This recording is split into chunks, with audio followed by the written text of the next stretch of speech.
Hello and welcome back.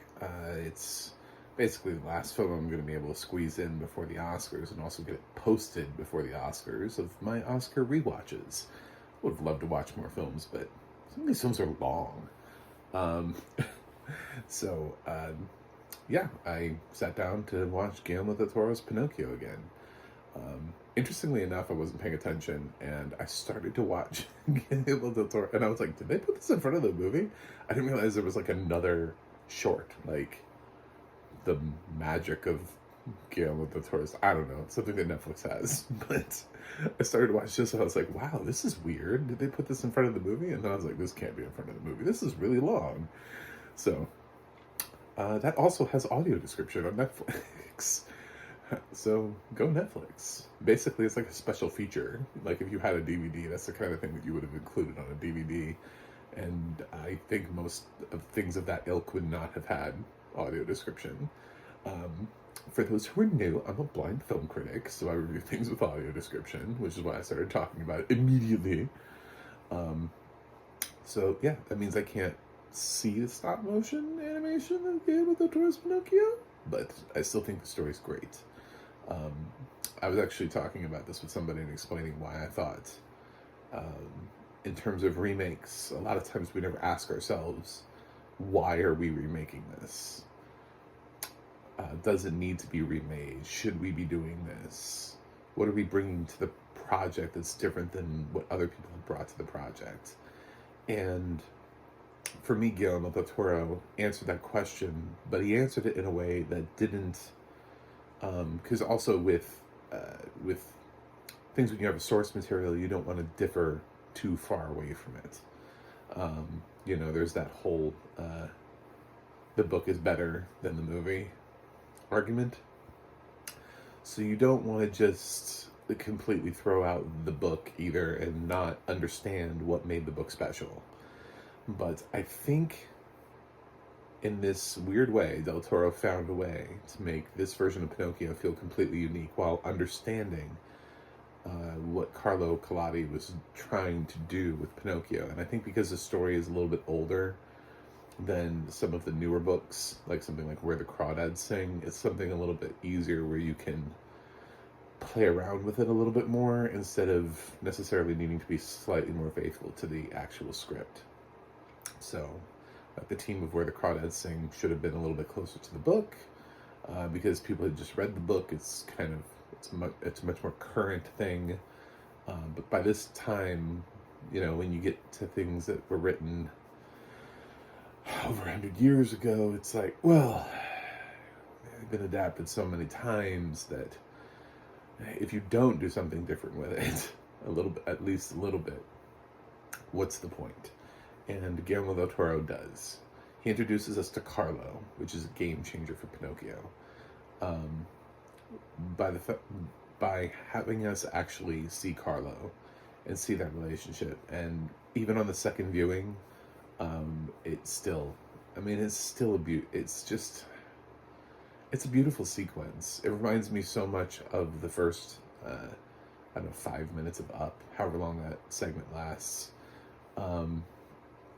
Where everything is so positive and the outlook is so positive, and then all of a sudden it's just not, and you're in like a completely different world, and then you're sitting there and you're like, wait a minute, was this movie marketed to kids?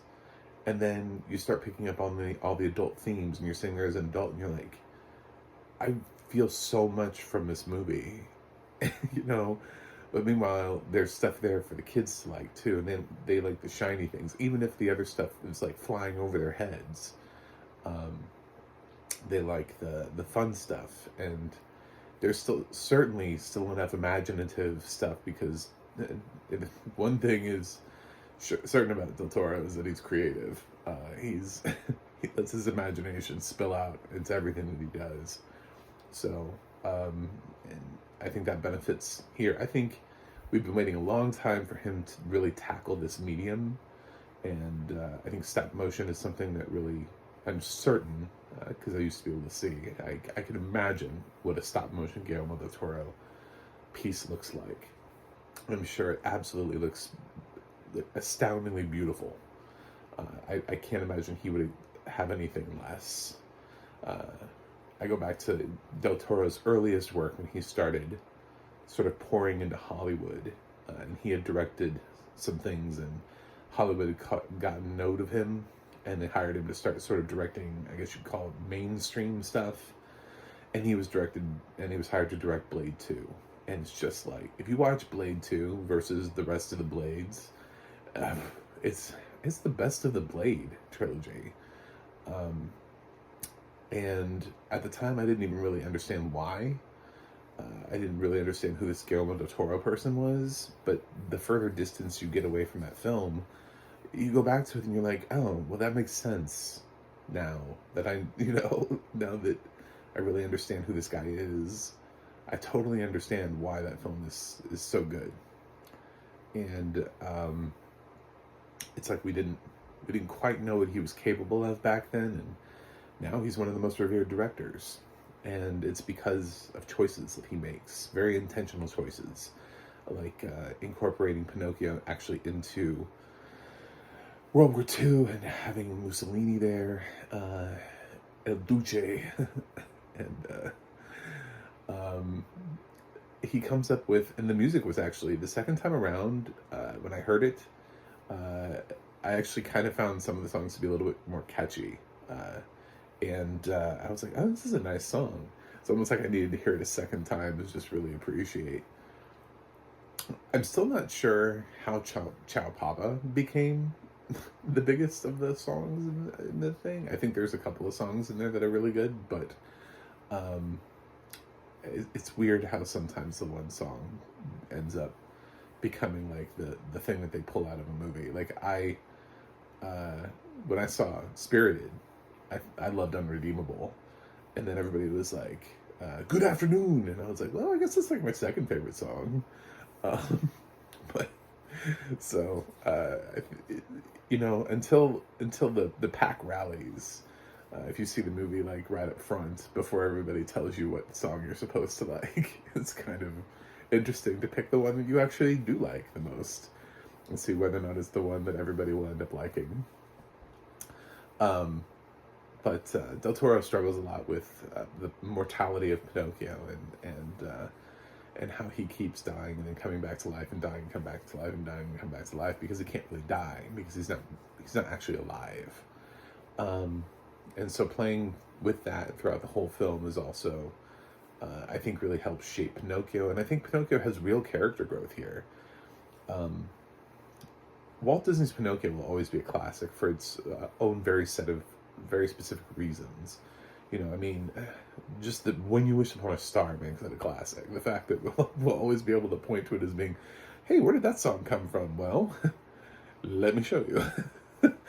I've got no strings. What's that song playing in that Avengers trailer? Well, it's, let me show you. So, there are lots of things about the original animated Pinocchio that will always make it a classic, but I think this version is actually better. And I didn't know that I was going to be saying that. When I first said it, I thought, yeah, I'm sure it'll be good. I don't know. I'm like, I don't know where this is going to be. I'm not going to say I've loved every single thing that Guillermo Del Toro has done to like an extreme level. Nightmare Alley wasn't my favorite film of last year, but I thought it was good. Shape of Water wasn't my favorite film of that year, but I thought it was good. Pacific Rim isn't my favorite film, but I thought it was good. Like he seems to make a lot of films that I'm like, yeah, I liked it, and then is it in your top 10? And not really. No. He just missed. He missed out. He fell short of the top 10 for that. But here I can honestly say this is my top 10. So this is one of my top 10 films from 2022. So. And I think it's going to win Best Animated Feature tonight, and I think he deserves it.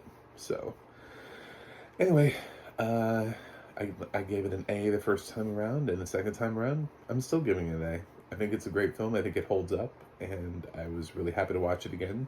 The audio description here is fantastic and rich, and the funny thing was I was actually sort of like mid watching it. I definitely did not watch this on my TV the second time around. I watched this on, I'm sorry, I was like traveling about and I had it on my iPhone.